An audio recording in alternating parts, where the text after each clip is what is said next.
नमस्कार प्यारे बच्चों। आज हम 10वीं का नेस का जो एग्ज़ाम हुआ हमारे पास 29 अक्टूबर को जो हमारा नेस का एग्ज़ाम हुआ था उसका जो प्रैक्टिस क्वेश्चन सेट बी था हमारे पास उसको सॉल्व करने वाले हैं। हमें पता है कि जो नेस का 12 नवंबर को एग्ज़ाम होना है उसमें हमारे पास 10th का जो एग्ज़ाम होगा उसमें हमारे पास प्रश्नों की संख्या 70 रहेगी, 70 रहेगी और 120 मिनट होंगे। इट मीन्स हमने उसको 2 घंटे में अटैम्प्ट करना होगा। तो उसके प्रैक्टिस के लिए जो हमारा एग्ज़ाम हुआ उसको हम सॉल्व करने वाले हैं।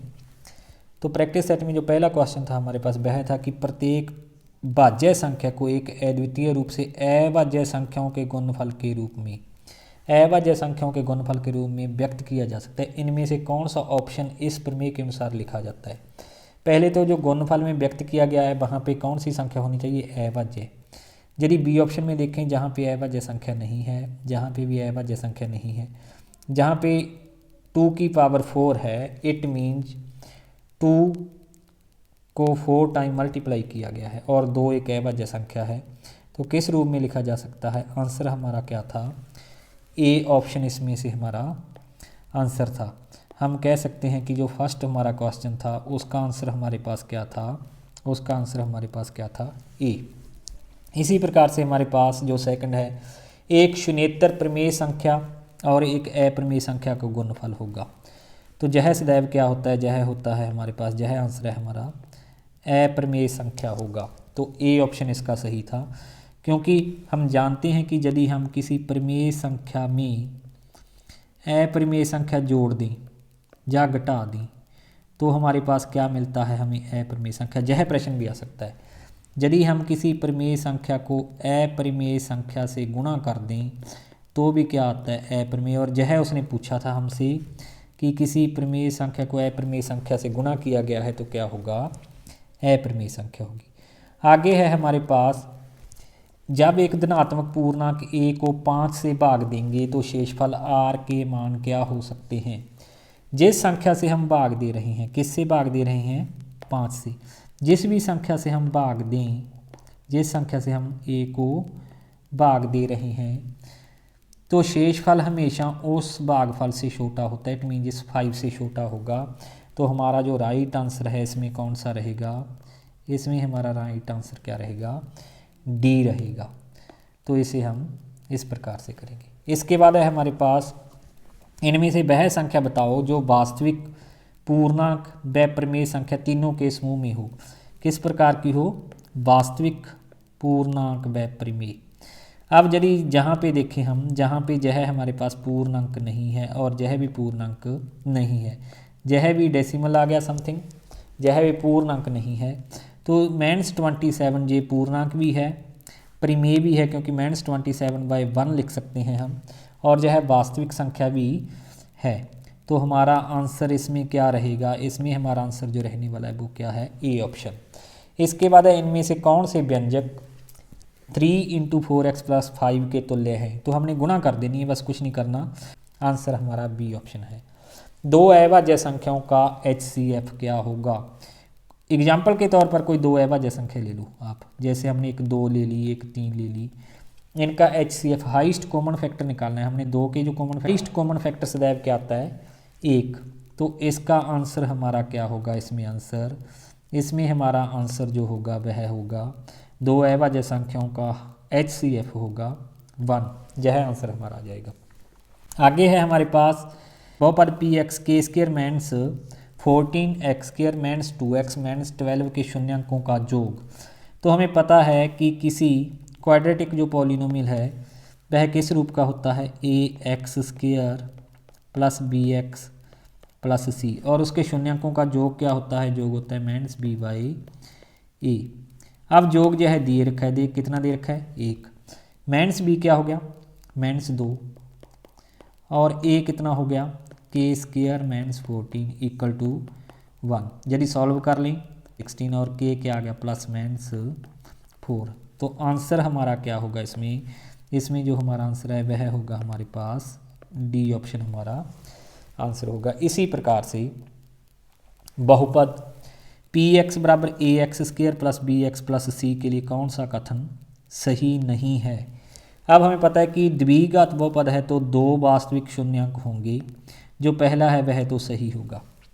दो बराबर व वास्तविक शून्यंक हो सकते हैं, ये भी सही होगा। एक भी वास्तविक शून्यंक नहीं, एक भी वास्तविक शून्यंक नहीं है, ये भी हो सकता है। सदैव एक शून्यंक जीरो हो, यह पॉसिबल नहीं कि हर बार एक शून्यंक जीरो होगा, तो यह हमारा सी ऑप्शन है, यह कथन सही नहीं है। तो हमारा आंसर क्या आ जाएगा? सी। छोटी से छोटी अभाज्य संख्या तथा छोटी से छोटी भाज्य संख्या का HCF ज्ञात कीजिए। छोटी से छोटी अभाज्य संख्या क्या है? 2, और छोटी से छोटी भाज्य संख्या क्या है? 4। इन दोनों का HCF हाईएस्ट कॉमन फैक्टर क्या आएगा? 2। हमें पता है कि इसका HCF क्या होगा? 2 होगा। तो हमारा आंसर क्या रहेगा? सी। का माध्य ज्ञात करो। जहाँ पे एक संख्या दी है x - 2a, यह हमारे पास कितनी होगी? कितनी हमारे पास होगी जी? 1, 2, 3, 4 और 5। 5 प्रेक्षण हैं, इन पाँचों का योग और बटे में क्या करेंगे हम? बटे में करेंगे 5, डिवाइड किससे करेंगे? 5, ऊपर पाँचों का योग। पाँचों का योग यदि देखें, -2a से 2a कैंसिल हो जाएगा, -a से a कैंसिल हो जाएगा, 1, 2, 3, 4 और 5x, ऊपर कितना आ जाएगा? 5x/5। इट मीन इसका आंसर क्या होगा हमारे पास? इसका आंसर जो रहने वाला है वो क्या होगा? x। तो इसे हम इस प्रकार से कर सकते हैं। इसका आंसर क्या है हमारे पास? x। आगे है, निम्नलिखित में से कौन सा कथन सत्य है? प्रत्येक पूर्णांक एक पूर्ण संख्या है, यह सत्य नहीं है, क्योंकि जैसे -3, -4 ये हमारे पास पूर्णांक हैं, लेकिन ये पूर्ण संख्या नहीं है। प्रत्येक परिमेय संख्या एक पूर्णांक होती है, ये बी ऑप्शन है, यह हमारे पास जहाँ पर सत्य होगा। तो आगे जाने की जरूरत ही नहीं है। आगे है cos 30, cos 60 -sin 30, sin 60 का मान कितना होगा? cos 30 हमें पता है यह कितना होता है? वर्गमूल 3/2, और cos 60 1/2 मेंस sin 30 हमारे पास क्या होता है? 1/2, और जहाँ पे √3/2 इसका मान sin 60 का। इसको यदि सॉल्व कर लें तो ये कितना आ जाएगा? 0। तो हमारा आंसर इसमें क्या होगा? 0। यह हमारा इसमें आंसर रहेगा। इसी प्रकार से हमारे पास यदि देखें हम, आगे है हमारे पास क्वेश्चन नंबर 13। क्वेश्चन नंबर 13 हमें क्या कह रहा है कि एक द्विघात बहुपद ax² + bx + c के शून्यक कौन से लेख से सही रूप से प्रदर्शित किए जा सकते हैं? हमें पता है कि यह द्विघात बहुपद है, तो द्विघात मीन्स जहाँ पर घात कितनी है? 2 है।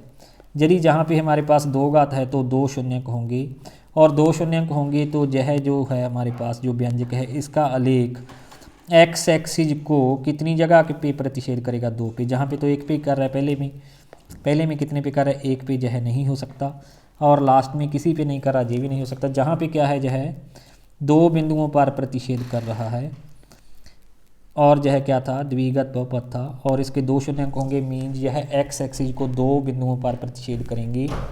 तो इसका आंसर हमारे पास क्या है? बी और सी, ये दोनों आंसर हमारे पास सही होंगे। इसके बाद है हमारे पास क्वेश्चन नंबर यदि 14 हम देखें तो 14 नंबर क्वेश्चन में हमारे पास है, यदि a -5,7, b -4, -5, c -1, -6 और d 4,5 एक चतुर्भुज के शीर्ष हैं, तो चतुर्भुज ABCD का क्षेत्रफल होगा। हमने क्या निकालना है? चतुर्भुज ABCD का क्षेत्रफल निकालना है। तो इसे हम कैसे सॉल्व करेंगे? ABCD यदि देखा जाए, जहाँ पे ABCD क्या है? एक चतुर्भुज है हमारे पास ABCD, और जहाँ पर A शीर्ष है, -5 और 7। और इसी प्रकार से हमारे पास यदि हम देखें तो B क्या है हमारे पास? B है -4, -5, C है हमारे पास -1, 6 और D है 4,5। हमें पता है कि किसी त्रिभुज का एरिया है, जो कैसे निकालते हैं हम? किसी त्रिभुज का क्षेत्रफल हम इस प्रकार से निकालते हैं। यह हमारे पास इसका फार्मूला है, area of triangle 1/2 x1 × y2 - y3 + x2 × y3 - y1 + x3 × y1 - y2, और इस सारे को क्या करते हैं हम? 1/2 से गुणा कर देते हैं। इस प्रकार से हम ट्रायंगल का एरिया निकालते हैं। हमने जो हमारे पास ये चतुर्भुज था, इसका एक डायगोनल खींच लिया, B और D डायगोनल खींच लिया, तो यह 2 ट्रायंगल बन गए हमारे पास। एक तो ये ट्रायंगल बन गया, इसका एरिया निकालेंगे हम, और दूसरा ये बन गया। तो एरिया ऑफ पहले हमने ए बी डी का निकाला, किसका, ए बी डी का। इस फार्मूले के तहत हमने 1/2 x1 हमने मान लिया कि -5 है, तो हमारे पास y2 क्या होगा -5 और y3 क्या होगा 5, इट मीन -10। और फिर हमने जहाँ पे रखा x2 क्या था, x2 है -4 है, तो जहाँ पर हम क्या करेंगे y3 - y1 मीन्स 5 - 7, ये -2 आ गया। इसी प्रकार से फिर हमने क्या रखा x3 क्या है हमारे पास, x3 है जी 4 है, तो हमने क्या किया उसके बाद जहाँ पर y1 7 -y2 मीन्स -5 हो गया, तो ये क्या इतना हो गया 7 + 5 12। इसको हमने सॉल्व कर लिया, ये आ गया 106/2, इट मीन 53। इसी प्रकार से हमने उसके बाद एरिया निकाल लिया इस ट्रायंगल का। यह ट्रायंगल था जो हमारे पास, इसका नाम क्या था BCD। इसमें हमने BCD हम रीड देखो कैसे करें, BCD इट मीन B में क्या है x1 y1 है, C में x2 y2 है, और D में क्या है x3 y3 5 है। अब हम सॉल्व करते हैं उसी मेथड से। 1/2 x1 मीन -4 और y2 6 y3 6 -5 it mean -11 plus उसके बाद x2 -1 है जहाँ से। अब क्या आ गया हमारे पास x2 it mean y3 -y1 होगा इंटू में y3 क्या है जहाँ पर 5 है, और हमारे पास जो है y1 क्या है वो भी कितना था -5 -5 ये कितना हो गया 10। उसके बाद है हमारे पास x3 मीन्स जहाँ पर क्या है हमारे पास 4, इस ट्रायंगल की बात कर रहे हैं BCD, into y1 -y2, y1 कितना है -5 और y2 कितना है -6 -5 -6 ये कितना आ गया प्लस हो गए 6 के और के 5 हो गए, ये कितना आ गया 1। इसको भी हमने सॉल्व कर लिया, इन दोनों को हमने ऐड कर दिया, तो एरिया कितना आ गया हमारे पास जी 72। तो इसका आंसर हमारे पास क्या होगा 72 वर्ग इकाई। इसको हम ऐसे कर सकते हैं। अब है हमारे पास क्वेश्चन नंबर 15 नंबर क्वेश्चन में हमारे पास AP है, समांतर श्रेणी है, जिसमें हमें पता है कि A इसमें कितना है, इस समांतर श्रेणी में A है हमारे पास है 21 और D कितना है, D है 42 -21, ये भी कितना है 21। कौन सा पद 210 होगा, कौन सा पद, हमने n निकालना है, इस n की वैल्यू निकालनी है कि कौन सा पद n की वैल्यू निकालनी है, और nth टर्म दे रखी है 210 बराबर है a की वैल्यू थी 21 प्लस n-1 इंटू 21। अब यदि हम सॉल्व करें इसको तो ये आ गया हमारे पास 210 = 21 प्लस 21 गुणा में n -21 ये कैंसिल हो गया, और n कितना आ गया 210/21, इट मीन्स कौन सा पद हमारे पास 210 होगा 10वां पद। तो इसका आंसर हमारे पास क्या आ जाएगा 10th नंबर जो टर्म होगी हमारी B ऑप्शन है जो वह हमारा इसमें आंसर रहेगा, कौन सा B।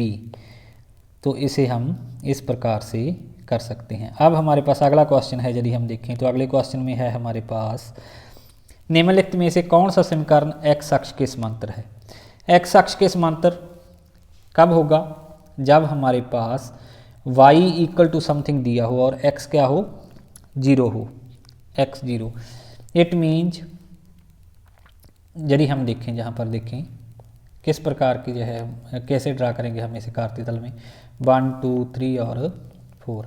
y = कितना है, y = जहाँ C ऑप्शन हमारा आंसर होगा इसमें। C ऑप्शन कैसे होगा, देखो C ऑप्शन में हमारे पास 1 2 3 4, y = 4 है, y = कितना है 4।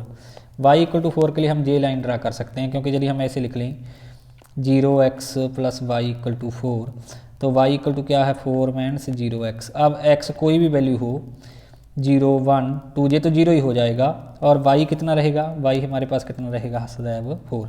इस प्रकार से ड्रा करेंगे तो यह किसके समांतर होगा, x एक्सिस के पैरेलल होगा। तो हमारा आंसर क्या होगा इसमें C ऑप्शन हमारा आंसर रहेगा।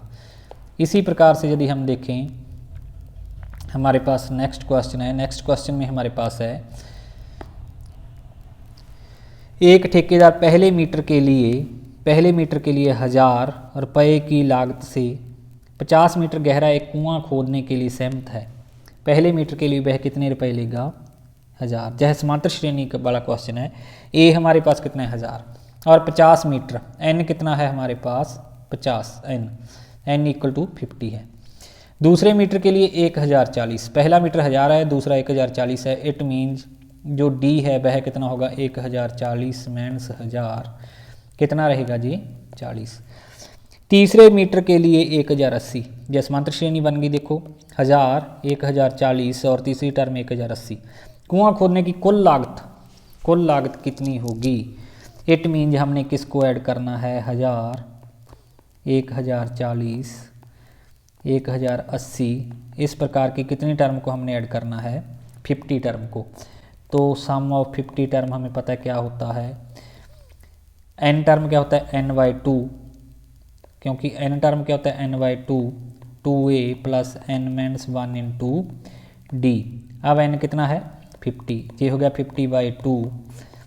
2 गुणा में a क्या था? 1000 प्लस n माइनस 1 50 माइनस 1 49 गुणा में d कितना था? d था हमारे पास 40। यदि हम इसको सॉल्व कर लें, ये आ गया 25 गुणा में जी 1000 था जी 2000 प्लस 1960। इसको हम ऐड कर लें यदि 3960 गुणा में 25, तो हमारा जो b है जे इक्वल टू कितना गया? 99000। तो हमारा आंसर क्या आ जाएगा इसमें? बी ऑप्शन जो होगा वह हमारा क्या होगा? इससे आंसर होगा। इसको अगले क्वेश्चन में हमारे पास है, यदि समीकरण 4x plus 5y equal to 12x plus p plus 16y equal to 6 के युग्म अपरिमित रूप से अनेक हल हों। अनेक हल दिए हुए हैं। अनेक हल कब होते हैं? जब हमारे पास हो a1/a2 बराबर है b1/b2 बराबर हो c1/c2। तो अनेक हल होते हैं। तो p का मान ज्ञात कीजिए। a1 क्या है? 4 है। a2 क्या है? 12 है। b1 क्या है? 5 है। और b2 क्या है? p प्लस 16 है। और c1 क्या है? 2 है। और c2 क्या है? 6 है। अब हम कोई दो वैल्यू रख देते हैं जहाँ से हमें p मिल जाए। a1 था 4 और हमारे पास ये कितना था? 12 और ये कितना था हमारे पास? सेकंड है जो 5। ये b1 क्या था? 5 और बटे में क्या है? b2 क्या था? p plus 16। यदि इसको हम सॉल्व कर लें तो जे 4 3 जा 5 3 जा 15। इट मीन p प्लस 16 बराबर कितना आ जाता है? 15 और p इक्वल टू कितना आ जाएगा? -1। तो आंसर हमारा कौन सा ऑप्शन होगा इसमें? बी ऑप्शन रहने वाला है। आगे है सबसे छोटी प्राकृत संख्या और अभाज्य संख्या का एलसीएम क्या होगा? सबसे छोटी प्राकृत संख्या क्या है? 1 और सबसे छोटी अभाज्य संख्या क्या है? 2 और एलसीएम कितना होगा दोनों का? 2। ये हम पता है 1 और 2 का एलसीएम निकालो 2 आ जाएगा। तो हमारा जो राइट आंसर है वह कितना होगा? जहाँ पर 2 हो जाएगा। आगे है 4 सेंटीमीटर त्रिज्या वाले वृत्त का त्रिज्याखंड है जो वृत्त के केंद्र O पर 45 डिग्री का कोण अंतरित करता है। किस प्रकार का है? इस प्रकार से कोई त्रिज्याखंड 45 डिग्री का कोण बना रहा है और त्रिज्या कितनी है? 4 सेंटीमीटर है उस वृत्त की। तो इस त्रिज्याखंड का अपने एरिया निकालना है, हमें पता है। कैसे निकालते हैं त्रिज्याखंड का क्षेत्रफल? पाई r² थीटा बटा 360। ये क्या हो जाएगा? पाई 4 का स्क्वायर गुणा में थीटा कितना था? 45 बटा 360। इसको यदि हम कैंसिल कर लें, ये 8 पे कैंसिल हो जाएगा। It means 16 पाई/8। इट मीन्स क्या आ जाएगा? 2 पाई। तो आंसर क्या होगा हमारा? बी ऑप्शन रहने वाला है 2 पाई। आगे है हमारे पास 100 संख्याओं का मध्य 50 पाया गया। 100 संख्याओं का मध्य कितना पाया गया? 50। तो उन 100 संख्याओं का कुल योग कितना हो गया? 100 गुणा में 50 कितना हो गया हमारे पास? ये हो गया 5000। यह देखा गया कि इनमें से एक संख्या 150 को गलत तरीके से 50 के रूप में ले लिया गया। इनमें एक संख्या 50 ऐड कर ली गलती से, लेकिन ऐड कितनी करनी थी? 150। इट मीन्स इनका जो एक्चुअल योग होना चाहिए था वो कितना होना चाहिए था? 5100। 50 के रूप में सही मध्य क्या होता? यदि सही योग 5100 होना चाहिए था तो कितनी संख्याएं थी? 100। तो मध्य कितना होता फिर मध्य हमारे पास कितना आ जाता? 51। इट मीन इसमें हमारा आंसर क्या रहेगा?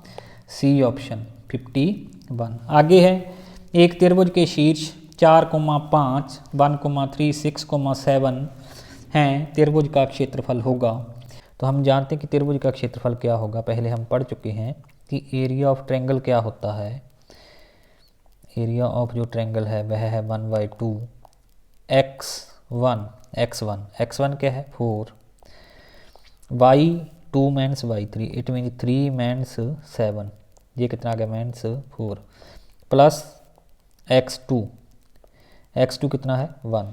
अब क्या आ जाएगा y3 माइनस y1 7 माइनस 5, ये कितना आ जाएगा 2, और प्लस में उसके बाद आ जाता है x3 है 6, x3 आ गया तो y1 minus y2 it mean 5 minus 3, ये कितना आ गया 2, ये आ गया हमारे पास 1/2 माइनस 16 प्लस 6 2 जा 12 प्लस 2 14 इट मीन माइनस 2/2। इसे हम मॉड में लिखेंगे क्योंकि एरिया नेगेटिव नहीं हो सकता, इट मीन एरिया हमारा क्या होगा 1 होगा। हमारा आंसर क्या है सी। इसमें से हमारा आंसर कौन सा आ जाएगा, सी ऑप्शन हमारा राइट आंसर होगा हमारे पास। इससे अगला क्वेश्चन है हमारे पास कि 30 सेंटीमीटर ऊंचाई के एक बेलन की त्रिज्या 14 सेंटीमीटर है। एक नया बेलन बनाने के लिए उसे पिघलाया गया है जिसकी त्रिज्या 7 सेंटीमीटर है। हमें पता है कि बेलन का जो आयतन है वो होता है पाई आर स्क्वायर एच। हम जानते हैं कि बेलन का आयतन किसके बराबर है पाई आर स्क्वायर एच। अब हमारे पास 30 सेंटीमीटर ऊंचाई वाले बेलन और त्रिज्या कितनी थी उसकी 14, इसको पिघलाया गया है पाई इंटू 14 की पावर 2 इंटू 30। इसको पिघला कर एक नया बेलन बनाया गया जिसकी त्रिज्या कितनी है, त्रिज्या है 7। उसकी ऊंचाई का पता नहीं है, ऊंचाई निकालनी है हमने, पाई से पाई कैंसिल।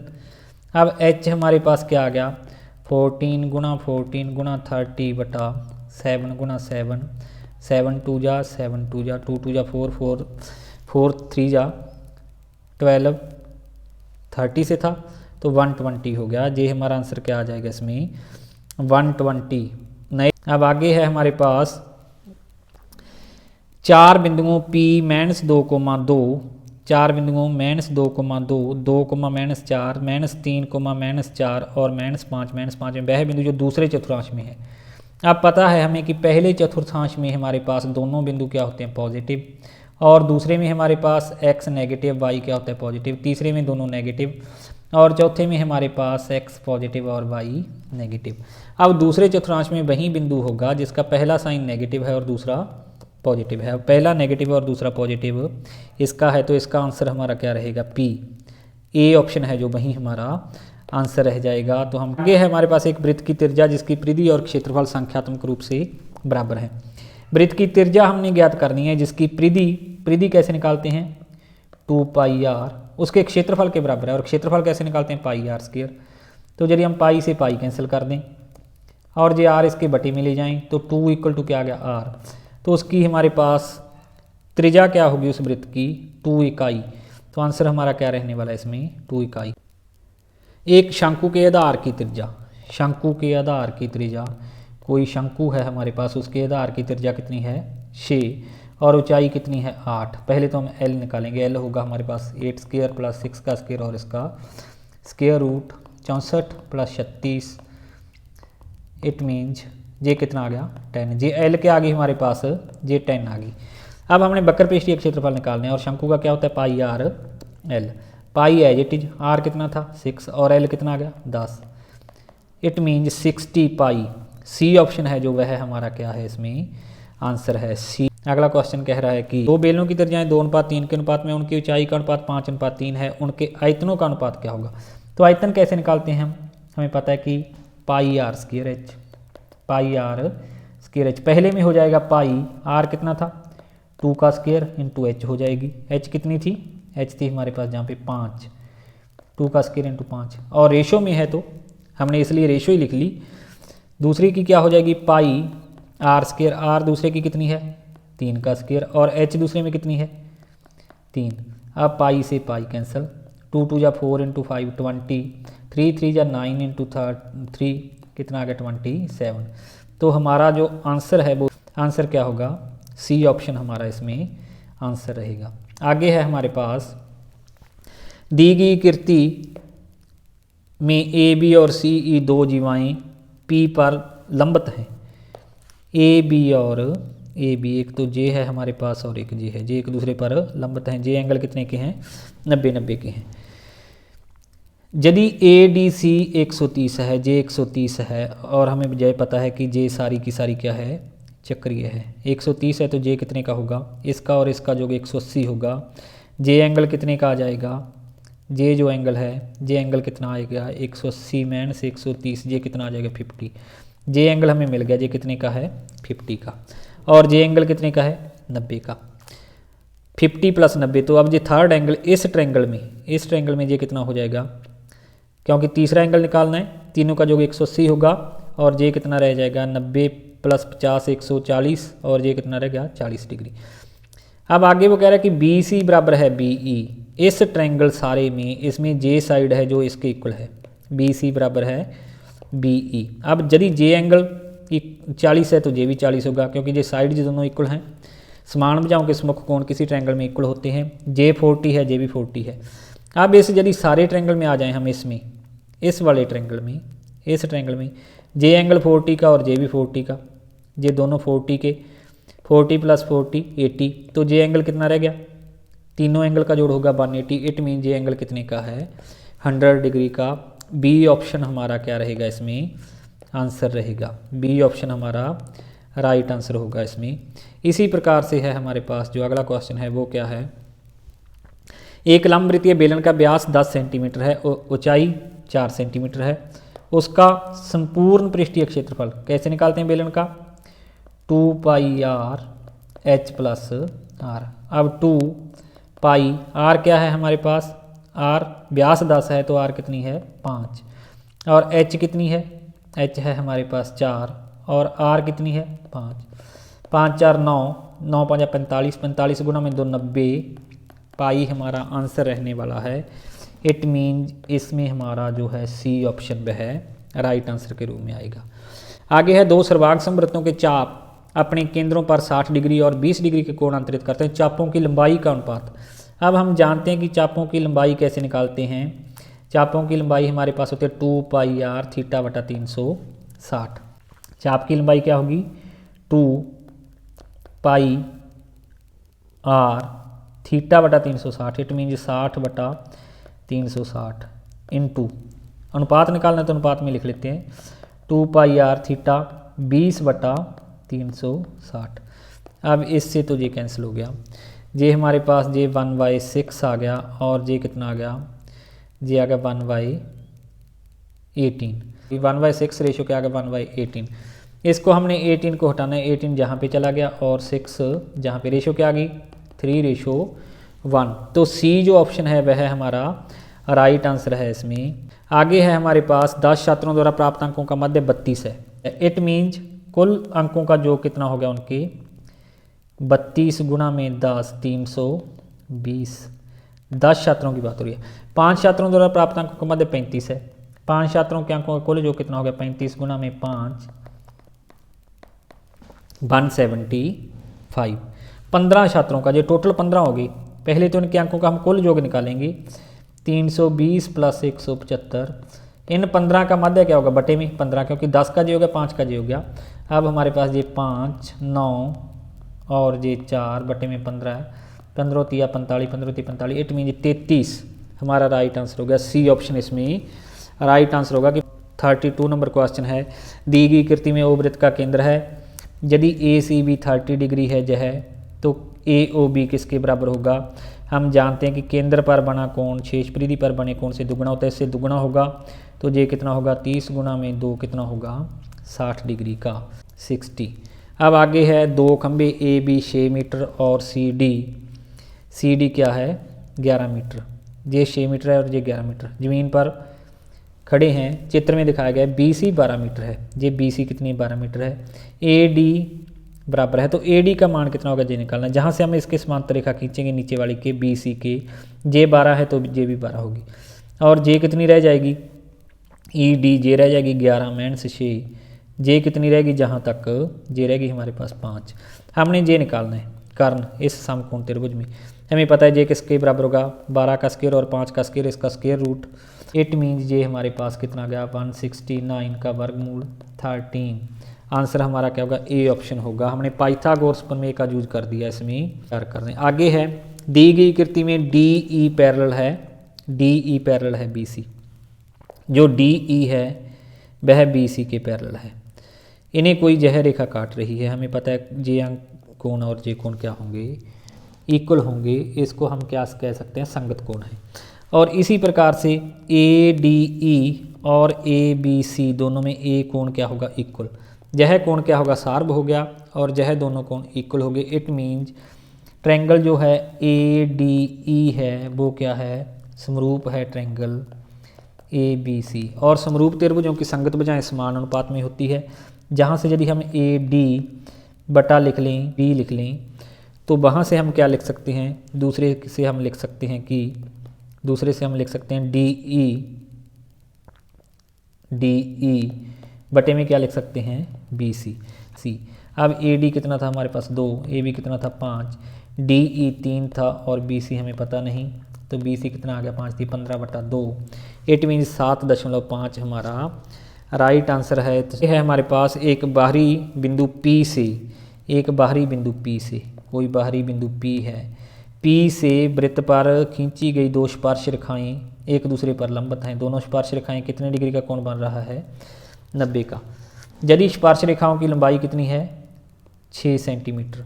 तो वृत्त की त्रिज्या ज्ञात कीजिए। तो हमने क्या निकालना है, वृत्त की त्रिज्या निकालनी है। हमें पता है कि जो यह त्रिज्या है यह स्पर्श रेखा के साथ 90 डिग्री का कोण बनाती है और यह कोण भी कितना है, 90 डिग्री का। और यदि हम इस सेंटर को जहाँ से मिला दें तो ये कोण 45 डिग्री का आ जाएगा। अब यह 90 का है और यह कितना है, 45 का। तो ये भी कितना हो गया, 45 का। जे एंगल भी 45 का हो गया। और ये दो कोण बराबर हो गए, जहाँ पर दो कोण बराबर हो गए, कौन से, ये दो कोण इक्वल हो गए। मैं दोबारा बता देता हूँ, इस प्रकार से बना दें तो जे दो कोण इक्वल हो जाएंगे, क्योंकि जे 90 था और जे सारा भी 90 था, तो इसका हाफ कितना होगा 45 और जे भी कितना रहेगा 45। और समान कोणों की मुख्य भुजाएं बराबर होती हैं। जे 6 सेंटीमीटर था तो जे कोण है जो इतना, जे इसके इक्वल है, तो जे दोनों कोण समान हैं। जे 6 सेंटीमीटर तो जे भी कितनी होगी 6 सेंटीमीटर। तो इसका रेडियस क्या आ जाएगा हमारे पास, 6 सेंटीमीटर हमारा इसमें आंसर रहेगा।